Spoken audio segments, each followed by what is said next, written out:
ধানমন্ডি ৩২-এর সামনে যেন একটা জালিমের একটা আস্তানা ছিল। যে ট্রাইব্যুনাল সে গঠন করে গেছিল ওই ট্রাইব্যুনালেই তাকে ফাঁসির কাস্টে ঝুলানোর একটা পরিকল্পনা নিয়েছে। চেম্বারের সামনে খেজুর বিতরণ করা হচ্ছে। খেজুর বিতরণ করতে এক যুবক বক্স ভর্তি খেজুর নিয়ে এসেছেন।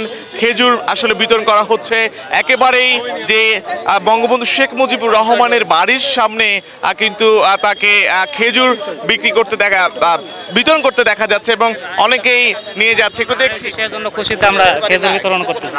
একটা জালিমের বিরুদ্ধে সঠিক বিচার আমরা। আচ্ছা, অনেকে তো আসলে মিষ্টি বিতরণ করতে দেখেছি, কিন্তু আপনি খেজুর বিতরণ করলেন, এই পন্থাটা কেন? আমরা সবসময় রাসূল সাল্লাল্লাহু আলাইহি ওয়াসাল্লাম সবসময় খুশি সংবাদে যখন খেজুর দিয়ে করতো, তাই সেই হিসাবে আমরা খেজুরটাই বিতরণ করেছি। আচ্ছা, এখন তো শেখ হাসিনা দেশে নেই, ভারত থেকে নিয়ে আসা সম্ভব কিনা? অবশ্যই অবশ্যই আনা সম্ভব, যদি রাষ্ট্রপক্ষে যদি সেই ব্যবস্থা নেয়। আমার নাম মোহাম্মদ সাইদুর রহমান। দেখতে পাচ্ছেন আসলে এখানটায় খেজুর বিতরণ করা হচ্ছে। খেজুর বিতরণের মাধ্যমে তারা আনন্দ উদযাপন করছেন এবং আশপাশে স্থানীয় যারা রয়েছেন বা যারা পথচারী রয়েছেন তারা কিন্তু এই কার্যক্রমটাকে সুন্দরভাবে তারা দেখছেন। আমরা দেখছি খেজুর বিতরণ করা হচ্ছে, একপাশে আইন শৃঙ্খলা বাহিনীর কড়া নজরদারি তার সাথে, এবং যেমনটা আসলে দেখছি খেজুর আসলে বিতরণ করা হচ্ছে। খেজুর বিতরণ করতে করতে আসলে তিনি চলে গেছেন বিজিবি অর্থাৎ আইন শৃঙ্খলা বাহিনীর সদস্যদের কাছেও তিনি চলে গেছেন। দেখা যাক তাদেরকে খেজুর যাচা হচ্ছে, অর্থাৎ তারা নিচ্ছে, তবে তারা অফিসিয়াল ডিউটিতে রয়েছেন, সেক্ষেত্রে তারা সেটি গ্রহণ করেননি আমরা দেখেছি। এবং আশপাশের মানুষকে দেখা যাচ্ছে খেজুর বিতরণ করছে তারা, যেমনটা দেখা যাচ্ছে একজন যুবক খেজুর নিতে কিন্তু অনেকে এসেছেন, তারা নিয়ে যাচ্ছেন যে যার মতো হাত মুঠ করে খেজুর নিয়ে যাচ্ছেন আমরা দেখতে পাচ্ছি।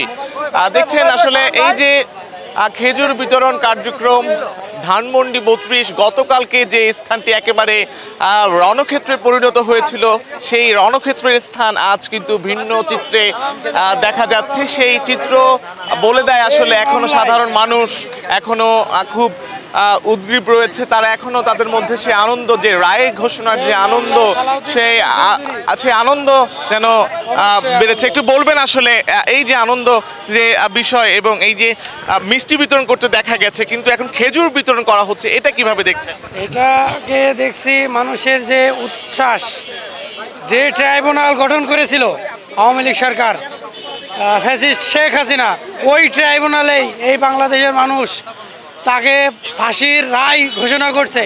এটা একটা নজিরবিহীন যে ট্রাইব্যুনাল সে গঠন করে গেছিল ওই ট্রাইব্যুনালেই তাকে ফাঁসির কাস্টে ঝুলানোর একটা পরিকল্পনা নিয়েছে। আলহামদুলিল্লাহ, যেই জালিম সরকার এই দেশ থেকে পতন হয়েছে, এটা দেশের শত্রু, ইসলামের শত্রু, জনগণের শত্রু, এমনকি জাতির শত্রু। এই শত্রুর বিচার স্বয়ংসম্পূর্ণ হওয়ার জন্য আমরা সবাই আশা আছি তার কোনো ফাঁসি হবে। এই আর কোনোদিন এই জালিম সরকার কখনো যেন বাংলাদেশে না হয়। এমনকি বাংলাদেশের মানুষ শান্তি চায়, বাংলাদেশের মানুষ সব জাতি শান্তি চায়, শান্তিতে সবাই বসবাস করতে পারে, ওই প্রত্যাশা আমরা করি ইনশাল্লাহ। ধানমন্ডি ৩২-এর সামনে অবস্থানের কারণ, ধানমন্ডি ৩২-এর সামনে যেন একটা জালিমের একটা আস্তানা ছিল, ওই জালিমের আস্তানাটা কখনো আছে, ওইটা একবারে ধূলিসাৎ করার জন্য মানুষ জনগণ তার প্রত্যাশা করতেছে। কারণ যেই জায়গায় বসে ইসলামের শত্রুতামি করতো, জনগণের শত্রুতামি করতো, এমনকি জাতির শত্রুতামি করতো, ওইটা যে আর কখনো কোনো দিন ওই জায়গায় কেউ বসে জালিম কাজ না করতে পারে, ওই জন্য সবাই একটু ঐক্যবদ্ধভাবে এটা ধ্বংস করতে চায়।